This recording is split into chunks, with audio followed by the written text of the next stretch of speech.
Hello guys, welcome to George classes. आज हम लोग पढ़ेंगे त्रिभुज यानी ट्रायंगल के बारे में। तो पहले देखते हैं कि त्रिभुज होता क्या है। स्टार्ट करते हैं कि त्रिभुज त्रिअभुज यानी जो तीन भुजाओं से बने हों उसे हम क्या कहते हैं, त्रिभुज कहते हैं। त्रि मतलब तीन, त्रि का मतलब हुआ तीन, अभुज मतलब भुजा यानी साइड, यानी तीन भुजाओं से बनने वाले जो भी आकृति होती है उसे हम क्या कहते हैं, त्रिभुज कहते हैं।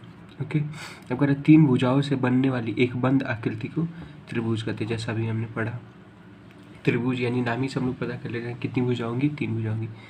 त्रिभुज में तीन भुजाएं होती हैं, तीन भुजाएं, ये हम त्रिभुज देख पा रहे हैं। ये ए बी एक भुजा, बी सी दूसरा भुजा और सी ए तीसरा भुजा। त्रिभुज में तीन भुजाएं और तीन कोण। तीन कोण कौन कौन से हैं? ये कोण एक, ये दूसरा कोण, ये तीसरा कोण, तीन कोण। और तीन शीर्ष, शीर्ष मतलब कोना, यानी कोना कितने हैं? एक कोना, दो कोना, तीन कोना। यानी त्रिभुज क्या होती है कि तीन भुजाओं से बनी होती है। त्रिभुज होती है तीन भुजाओं से बनी होती है। इसमें एक बंद आकृति होती है, इसमें तीन भुजा होती है, तीन कोण होते हैं और तीन शीर्ष होते हैं।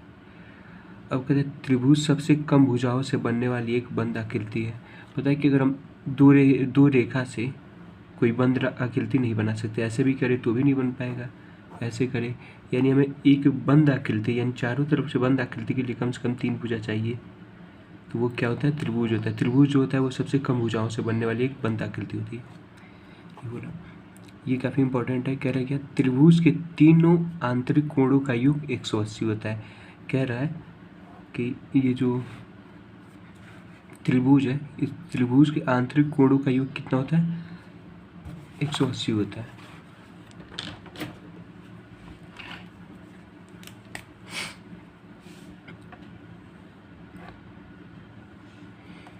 ये त्रिभुज हो गया, त्रिभुज ए बी सी। इसे हम कैसे प्रदर्शित करते हैं? ऐसे छोटा सा ट्रायंगल बनाएंगे, त्रिभुज ए बी सी। इसका मतलब हो गया कि कोई एक त्रिभुज है जिसका शीर्ष क्या है? ए बी सी है। ये आप लोग बातों से ही समझ जा रहे होंगे। कोई त्रिभुज ए बी सी है जिसका शीर्ष क्या क्या है? ए है, बी है, सी है। इसको ऐसे हम लोग प्रदर्शित करते हैं। अब क्या कह रहा है कि जो त्रिभुज का आंतरिक कोण है, यानी जो कोण ये है और ये है, इन तीनों को जब जोड़ेंगे तो कितना होगा? यानी कोण ए प्लस कोण बी प्लस कोण सी, ये बराबर कितना हो जाएगा? 180 हो जाएगा। ऐसा एक ये मतलब एक गुण है, ये त्रिभुज का गुण है कि त्रिभुज के आंतरिक कोणों का योग कितना होता है? 180 होता है। यानी 180 होने का मतलब क्या हुआ कि अगर ये हमें 45 दिया है, ये हमें 55 दिया है, तो ये हमें बताना है कितना होगा। तो हमें पता है कि तीनों कोण को जब जोड़ेंगे तो कितना होना चाहिए? 180 होना चाहिए। तो जोड़ते हैं तीनों कोणों को। तो पहला कोण क्या दिया है? 45। ये दूसरा कोण क्या दिया है? 45 अंश है, ये 50 अंश है, 55 अंश है, सॉरी 55 अंश। अब प्लस ये कोण सी दिया ही नहीं है तो इसको ऐसे ही लिखेंगे, कोण सी। हमें पता है कि त्रिभुज के तीनों आंतरिक कोणों का योग कितना होता है? 180 होता है। अब इन दोनों को जोड़ेंगे कितना होगा? 100 डिग्री मिलेगा। 45 और 55 को जोड़ेंगे 100 मिलेगा, प्लस कोण सी बराबर 180। कोण सी बराबर 180 माइनस 100। हमने बताया था एक बार कि जब 100 इधर प्लस में है तो उधर जाएगा तो क्या होगा? माइनस में हो जाएगा। तो कोण सी बराबर कितना आएगा? 100 में से 80 घटाएंगे, सॉरी 180 में से 100 घटाएंगे तो कितना बचेगा? 80। यानी 80 जो ये एंगल सी है वो कितना होगा? 80 होगा। तो एक ये जो प्रॉपर्टी होती है कि त्रिभुज के आंतरिक कोणों का योग कितना होता है? 180 होता है। तो ये इस पे क्वेश्चन था।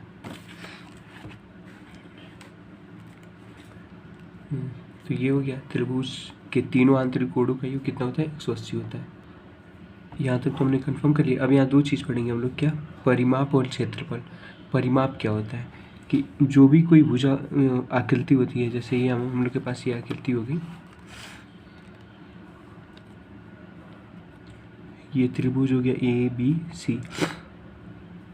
तो परिमाप किसे कहते हैं? परिमाप यानी जो भी बाउंड्री है या जो भी इसके ये साइड है, तो भुजाओं के साइड यानी भुजाओं के योग को ही हम लोग क्या कहते हैं, परिमाप कहते हैं। यानी अगर हम कहें कि त्रिभुज ए बी सी का परिमाप बराबर क्या होगा, ए बी, यानी ए बी की जो दूरी है वो जोड़ेंगे प्लस बी सी प्लस सी ए, यही क्या हो गया, परिमाप हो गया। परिमाप मतलब कि जो भी भुजा की लंबाई है, तीनों भुजा की लंबाई, उसे ही हम क्या करेंगे, जोड़ते जाएंगे, उसे ही हम क्या कहते हैं, परिमाप कहते हैं। तो यहाँ परिमाप क्या हो गया,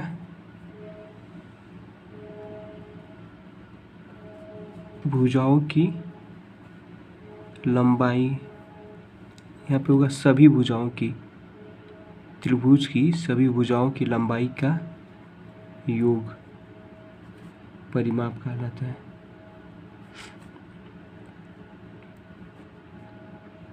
ये हो गया। या एक और परिभाषा बन सकता है कि किसी भी बंद आकृति के भुजाओं के लंबाई का योग ही क्या कहलाता है, परिमाप कहलाता है।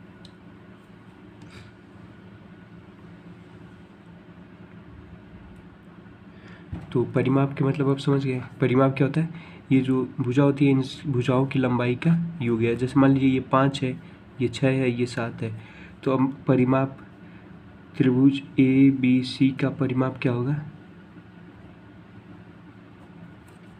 5 + 6 + 7, ये बराबर कितना हो जाएगा, 6 × 5 = 11 और 11 × 7 = 18, 18 हो गया। अगर ये सेंटीमीटर में सब दिया है तो यहाँ पे क्या है, 18 सेंटीमीटर। ओके, अब बात करते हैं क्षेत्रफल। क्षेत्रफल क्या कहलाता है, क्षेत्रफल यानी ये जो आकृति बनी है ये कितना, ये जो अंदर का जो भी पार्ट है या भाग है, ये कितना कवर किया है, उसे हम क्या कहते हैं, क्षेत्रफल कहते हैं। यानी किसी बंद आकृति द्वारा जो भी सरफेस या कागज़ पे ये भाग जितना भी घेरा हुआ है, उसे हम क्या कहते हैं, क्षेत्रफल कहते हैं। जैसे देखते हैं, जैसे ये हमारे पास त्रिभुज हो गया,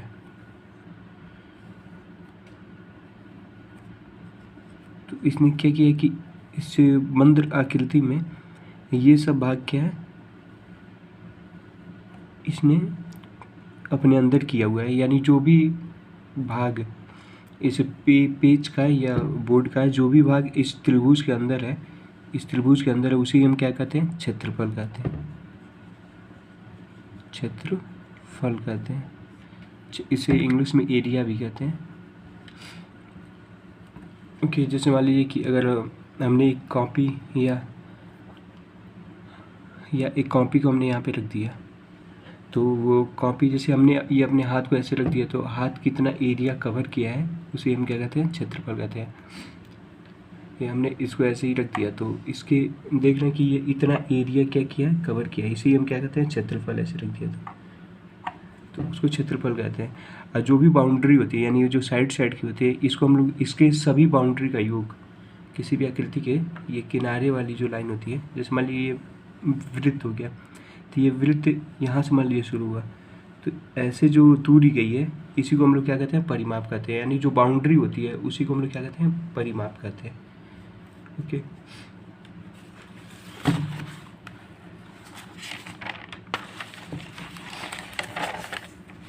अब हम लोग बात करते हैं क्या, त्रिभुज के प्रकार पर। तो त्रिभुज के प्रकार में पहला प्रकार क्या आता है, समबाहु त्रिभुज। समबाहु, सम मतलब समान, हमें पता है बाहु मतलब क्या होता है, भुजा।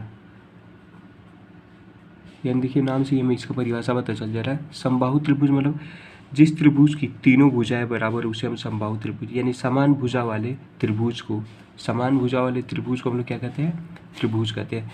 देख रहे हैं यहाँ पे सारे त्रिभुज की भुजाएं क्या है, बराबर है।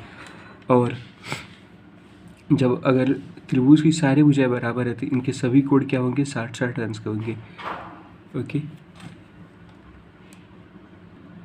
ये समबाहु त्रिभुज के सारे जो भुजा होते हैं वो आपस में बराबर होते हैं, और जो कोण होते हैं वो 60-60 अंश के होते हैं। ये हो गया समबाहु त्रिभुज का परिभाषा।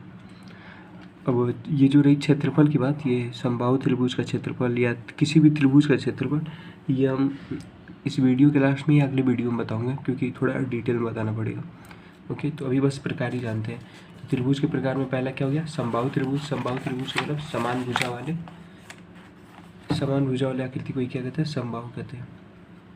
अब आ गया विषम बाहु। विषम मतलब समान नहीं। अब बाहु मतलब भुजा। कह रखा है जिस त्रिभुज की तीनों भुजाएं अलग अलग लंबाई की हो, जैसे हमने यहाँ पढ़ा है। तो इस त्रिभुज में जैसे अगर इस AC यानी इस भुजा की लंबाई 5 सेंटीमीटर है, तो इसकी भी 5 सेंटीमीटर होगी, इसकी भी 5 सेंटीमीटर होगी, और कोण तो हमेशा 60 अंश होगी जब समबाहु त्रिभुज होगी तब। यानी तीनों भुजा क्या है, तीनों भुजा की लंबाई क्या होती है, बराबर होगी।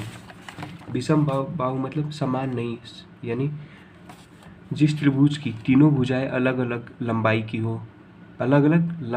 हो, उसे हम विषम बाहु त्रिभुज कहते हैं। और इनके तीनों कोण भी क्या होते हैं, अलग अलग होते हैं। अगर तीनों साइड है यानी भुजा है, तीनों भुजा अगर समान है तो 60 अंश के होंगे। अगर तीनों भुजा अलग अलग हैं तो उनके कोण भी क्या होंगे, अलग अलग होंगे। अब देखिए जैसे AB का हो गया 2 सेंटीमीटर का, ये हो गया, ये 6 सेंटीमीटर का हो गया, ये 5 सेंटीमीटर का हो गया। तो देख रहे हैं क्या कि तीनों भुजा की लंबाई क्या है, अलग अलग है। तो इसे हम क्या कहेंगे, इस त्रिभुज को नाम देंगे क्या, विषम बाहु त्रिभुज। अब अगला देखते हैं क्या है, न्यून कोण त्रिभुज। न्यून कोण हमने पढ़ा था, न्यून कोण इसके पहले वाले वीडियो में न्यून कोण के बारे में पढ़ा था। यानी जो कोण 90 अंश से ज़्यादा, वो 90 अंश से कम हो और 0 अंश से ज़्यादा हो, उस कोण को हम लोग क्या कहते हैं, न्यून कोण कहते हैं। यानी कह रहा तो न्यून कोण त्रिभुज का परिभाषा क्या बनेगा, इसी से बन जाएगा, न्यून कोण से। जिस त्रिभुज का प्रत्येक आंतरिक कोण 90 से कम होता है उसे न्यून कोण त्रिभुज कहते हैं। यानी जिस त्रिभुज का सभी कोण क्या हो, न्यून कोण हो, यानी 90 से छोटा हो। हमें पता है कि न्यून कोण क्या होता है, 0 से बड़ा होता है और 90 से छोटा होता है, तो उसे हम क्या कहते हैं, न्यून कोण कहते हैं। जैसे मान लीजिए अभी हमने एग्जाम्पल लिया था, ये 45 अंश हो गया, ये 55 अंश हो गया और ये 80 हो गया। देखिए सारे कोण क्या है, ये जो सारे त्रिभुज के तीनों कोण है वो क्या है, 90 से छोटे हैं, यानी न्यून कोण है। तो इसे हम क्या कहेंगे, न्यून कोण त्रिभुज। और आंतरिक जो भी ये जो आंतरिक कोण है, जैसे 45 + 55 + 80, इसको अगर हम जोड़ेंगे तो 180 मिलेगा। अगर किसी भी त्रिभुज के आंतरिक कोणों का योग अगर 180 नहीं है तो वो त्रिभुज है ही नहीं है।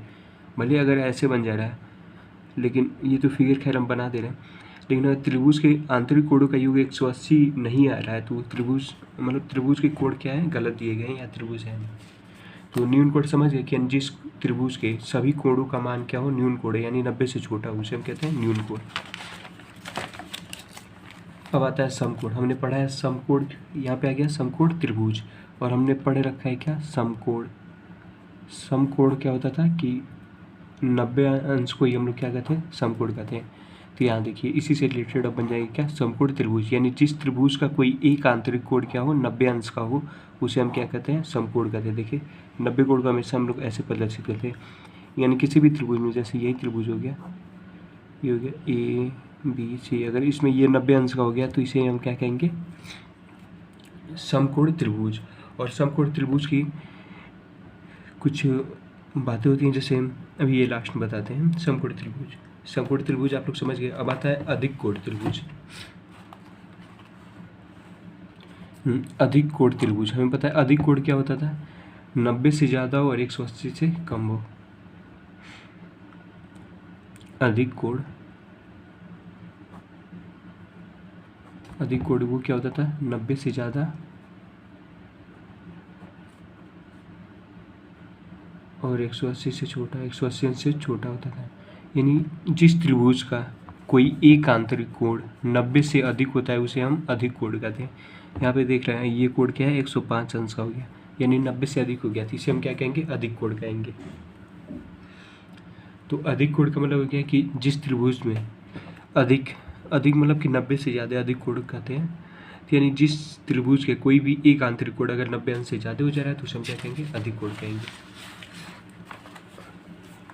और इसका फिगर हमेशा ऐसे ही बनता है, क्योंकि हम पता है 90 अंश का हो तो ऐसे बनता है अगर ये समकोण त्रिभुज है तो। और जब 90 से ये ज़्यादा होगा तो कुछ ऐसे बेंड हो जाएगा, यानी ये कोण जो है इधर की साइड झुकेगी ऐसे।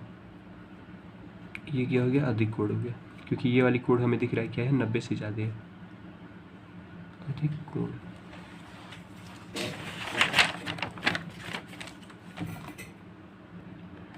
अभी हम बात करते हैं ये त्रिभुज क्या है, समद्विबाहु त्रिभुज। समद्विबाहु नाम ही से पता क्या चल रहा है, सम मतलब समान,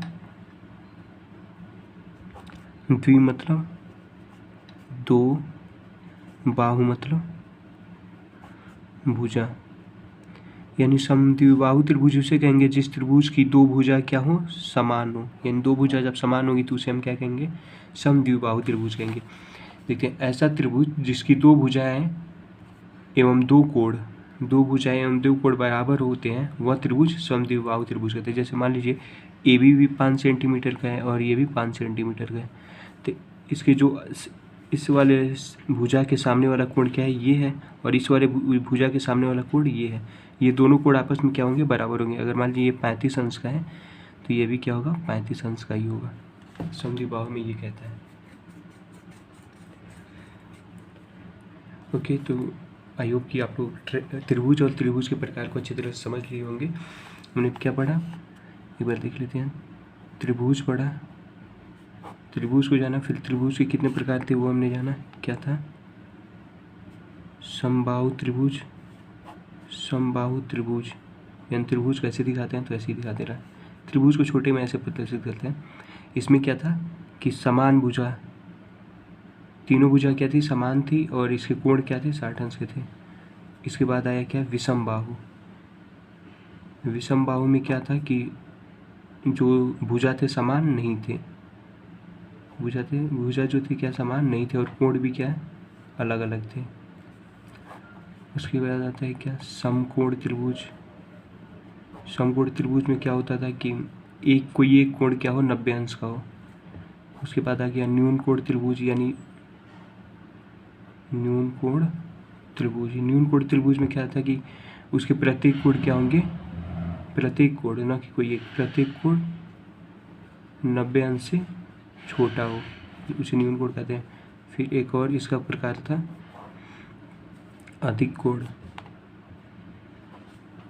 अधिक कोण, अधिक कोण में क्या था कि कोई एक कोण, यानी त्रिभुज का अधिक कोण त्रिभुज में कोई एक कोण क्या होगा, 90 अंश से ज़्यादा होगा।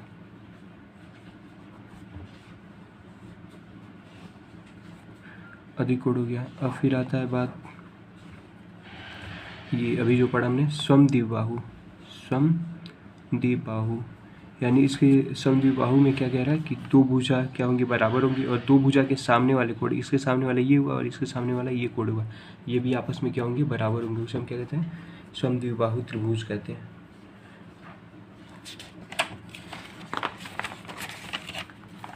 अब एक ये पाइथागोरस प्रमेय जो होता है, ये समकोण त्रिभुज में होता है, तो इसके कुछ, इसे हम जान जाते हैं। पाइथागोरस एक गणितज्ञ थे, तो उन्होंने बताया था कि ये जो समकोण है, तो इस समकोण में जहाँ पे ये 90 अंश बना है, ये 90 अंश को प्रदर्शित करता है, ऐसे ऐसे 90 अंश को प्रदर्शित करता है, हाँ ऐसे। तो इस 90 अंश के कोण के हमेशा सामने वाले को हम लोग क्या कहते हैं, कर्ण कहते हैं, कर्ण। और 90 अंश से जो जुड़ा उसे हम क्या कहते हैं, आधार कहते हैं। और जो ऐसे खड़ा है, मतलब सीधा खड़ा है, इसे हम लोग क्या कहते हैं, लंब। यानी कर्ण, आधार, आधार मतलब जो जमीन से चिपका हो, लंब मतलब उस पर एकदम ऐसे खड़ा है, लंबवत। अब देखिए, तो जो हमारे वो थे पाइथागोरस गणितज्ञ थे, उन्होंने बताया कि जब अगर इसकी साइड यानी लंब की जो साइड है उसका हम स्क्वायर करेंगे, यानी ये स्क्वायर का मतलब है कि लंब का स्क्वायर मतलब है कि लंब को 2 बार गुणा करना, लंब गुणे लंब, यानी अगर 5 का स्क्वायर का मतलब होता है क्या, 5 गुणे 5, तो 50 यही हो गया मतलब। यानी उसको 2 बार गुणा करें प्लस आधार को 2 बार आपस में गुणा कर दें, तो ये जो होगा कर्ण, इसकी लंबाई के 2 बार गुणा करने पे जो मिलेगा वही होगा। खैर, इसको हम आगे डिस्कस करेंगे, अभी जब काफ़ी डिटेल में जब मैं इन सबको बता लूँगा, वर्ग और घनमूल ये सब जब हम लोग पढ़ लेंगे, वर्ग हुआ, तब जाके इस पे हम लोग चर्चा करेंगे ताकि अच्छे से समझ में आए। तो आज के लिए बस इतना ही, धन्यवाद।